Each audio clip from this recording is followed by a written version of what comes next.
Seja bem-vindo ao terceiro episódio do videocast Real Estate Talks by Norfin, um programa onde abordamos os negócios da Norfin Segoic e da Norfin Serviços, as tendências do mercado e os temas que impactam direta ou indiretamente os setores do imobiliário em Portugal. No programa de hoje vamos falar sobre ESG, aplicada aos escritórios, a sua importância, assim como a forma como investidores e ocupantes olham para este tema. Os meus convidados de hoje são a Marta Esteves Costa, Investor Relations Director, e Pedro Salema Garção, Portfolio Management Director da Norfin Serviços. Obrigado a ambos por estarem aqui neste videocast. E Marta, eu começo por ti e por perguntar-te, porque é um tema que também se fala muito, mas às vezes é preciso explicar qual é o posicionamento dos diferentes players, se este é um tema, o ESG é um tema que cada vez mais preocupa e mais do que preocupa, obriga investidores a tomarem ações, a tomarem decisões quando adquirem um determinado ativo. Olá, Hugo, obrigada. Sim, claramente, neste momento nós temos o cenário que está montado, os investidores privilegiam muitíssimo a componente ESG de todos os ativos imobiliários, e isto acontece por uma perspectiva de mercado e quando falamos especificamente dos ativos de escritórios é onde isso está mais visível, em que claramente já se consegue perceber que há um valor maior a ativos que são compliant com ESG, ou seja, têm uma estratégia de ESG pensada e ponderada. E nesse sentido, o valor vem através essencialmente da yield, mas também da renda, e já vamos falar mais disso à frente, isso é impactado pelos ocupantes. Portanto, consegue-se uma yield mais baixa em ativos que cumprem com os critérios de ESG nomeados. Agora, mais recentemente, acresce ainda outro tema, que é o tema da taxonomia europeia, que aquilo que veio fazer é mesmo aqueles investidores que ainda não reconheciam a tal diferenciação de valor e, portanto, a tal possibilidade de conversão de yield num ativo imobiliário de escritórios e em qualquer outro ativo imobiliário, isso veio agora sendo reforçado pela taxonomia europeia. Portanto, mesmo aqueles investidores que não tivessem uma responsabilidade social muito clara nas suas empresas, passaram quase a ser obrigados, porque a taxonomia europeia não obriga a cumprir nada, obriga apenas a reportar, mas no fundo, de uma forma indireta, o mercado está a obrigá-los a considerar isso. Portanto, é claramente o tema do momento e é incontornável neste momento, completamente incontornável. Pedro, e quando falamos de investidores, falamos inevitavelmente do outro lado desta equação, que são os ocupantes, e diria, e é a questão que te coloco, que o cenário é cada vez mais idêntico, ou seja, estão cada vez mais alinhados investidores e ocupantes, porque quem arrenda, por exemplo, um determinado escritório, quer também ver cumpridas estas questões de ESG. Confirma-se esta tendência? Sem dúvida. Antes da pandemia já se identificava essa situação e agora, após a pandemia, é óbvio que cada vez mais temos que lidar com essa situação. Não existe nenhum ocupante ou nenhum potencial ocupante internacional que não tenha isso em atenção. Claro que, e como a Marta disse e muito bem, a nível de investimento, o valor que vai trazer para o ativo é muito maior. Mas a nível de ocupação, eu lembro-me que há uns anos atrás, na minha vida passada, já era um requisito obrigatório para algumas empresas internacionais, ou seja, para mudarem tinham que ter em atenção o ESG e o nível de ESG que iriam ter nos edifícios. E hoje em dia é obrigatório. Marta, e o que é que podemos dizer em termos de tendência? Era uma pergunta que eu tinha mais à frente neste videocast, mas que me parece que vem agora a calhar, que é, se já sabemos hoje, e de resto os projetos que estamos a desenvolver já levam em conta isso, e vocês melhor do que eu sabem quais são, por exemplo, os certificados que temos, os requisitos que estamos a colocar nos diferentes projetos, e lembro-me, por exemplo, do Orient Green Campus, do Campo Novo, etc. Mas podemos dizer que a tendência daqui a, não sei precisar, mas daqui a meia dúzia de anos talvez, ou se calhar até menos, vai ser inevitável termos estes requisitos cumpridos para podermos, do lado dos investidores, ter investidores que queiram trabalhar connosco, do lado dos ocupantes, ter empresas que queiram ocupar, por exemplo, determinados escritórios, edifícios de escritórios que cumpram isto, porque senão simplesmente nem olham para o tema. Sem dúvida, e eu acho que 6 anos é muito, acho que vai ser muito antes.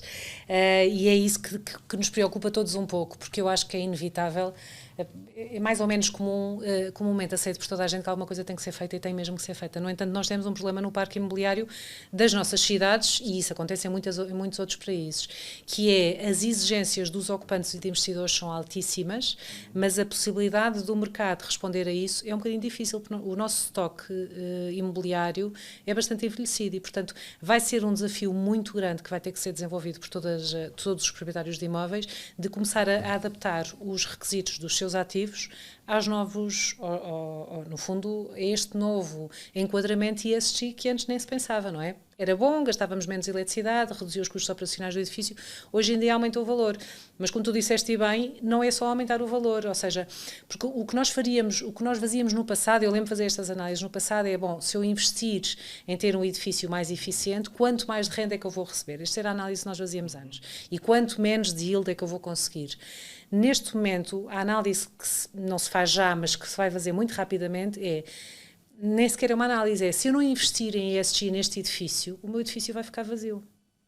Se eu o quiser vender, muito dificilmente vou encontrar compradores. Claro que vai haver 100 compradores que têm como objetivo fazer aquilo que eu não consigo fazer se eu não tiver capacidade. Que é, tudo bem, eu compro este edifício, e com o edifício vamos chamar-lhe brown, que é o que se chama, ou seja, não é compliant, mas eu tenho capital, vou investir e vou fazer este investimento. Mas isso vai ter sempre que acontecer, porque a verdade é que daqui a uns anos isso vai acontecer. Os edifícios não vão poder ser ocupados, porque a forma como toda a tendência de mercado está a evoluir, e depois, voltando a falar outra vez da taxonomia europeia, como ela está a ser introduzida, vai obrigar a isso. Vai obrigar a isso porque, inclusivamente, vamos chegar ao ponto de ter o custo financeiro das empresas que desenvolvem e detêm esses ativos imobiliários vai ser impactado ou vai ser visto à luz do compliance dos critérios ESG estarem ou não cumpridos e quantos estão cumpridos. E, portanto, é mesmo obrigatório, e eu acho que não vão ser 6 anos, vai ser menos. Portanto, este é um tema mesmo muito urgente e difícil de resolver, não é fácil de todo, porque exige muitos meios e, sobretudo, existe uma prestação de serviços no ESG e em termos de materiais e etc., para os quais eu tenho dúvidas que o mercado esteja preparado. Portanto, mesmo que eu queira investir o dinheiro, eu não sei até que ponto, com a quantidade de procura, provavelmente vai aparecer, se não vamos ter aqui, inclusivamente, um problema de conseguir, mesmo que eu tenha fundos para o fazer, eu não consigo encontrar empresas que me implementem estes planos. Portanto, é mesmo um tema que tem que ser... Eu acho que, aliás, já estamos a identificar sim, isso, não é? Nós já começamos problemas a procurar esse tipo de serviços, certo. E começamos a sentir... Mas só um ponto muito importante que a Marta disse e já se identificou, há algumas transações que não se realizaram exatamente porque não seguiam os parâmetros que eram obrigatórios seguir para esse investidor que iria adquirir o imóvel. Como a Marta dizia bem, há muitos que adquirem na mesma e querem exatamente fazer esse trabalho, mas já começamos a identificar alguns problemas no mercado em relação a esse ponto. Cada vez se olha menos então para esta questão do ESG, porque às vezes olha-se como sendo uma coisa nice to have, mas já estamos a passar completamente, ou já passamos. É um must have, é obrigatório.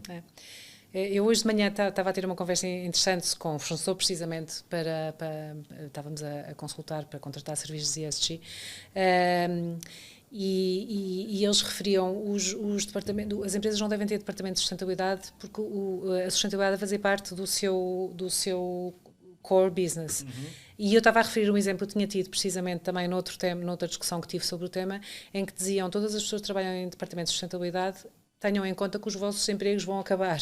E porquê? Não quero aqui lançar o pânico para todas as pessoas que trabalham nesses departamentos.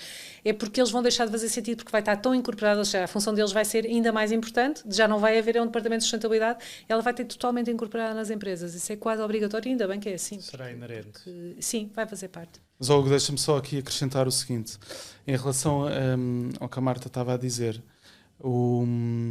nós, por exemplo, aqui na Norfin já começámos, mesmo com escritórios usados, já com alguns anos, já começámos a implementar e temos alguns exemplos em que já conseguimos, só por ter isso em atenção e implementar e investir, já conseguimos um aumento, por exemplo, nas rendas de cerca de 15% a 20%.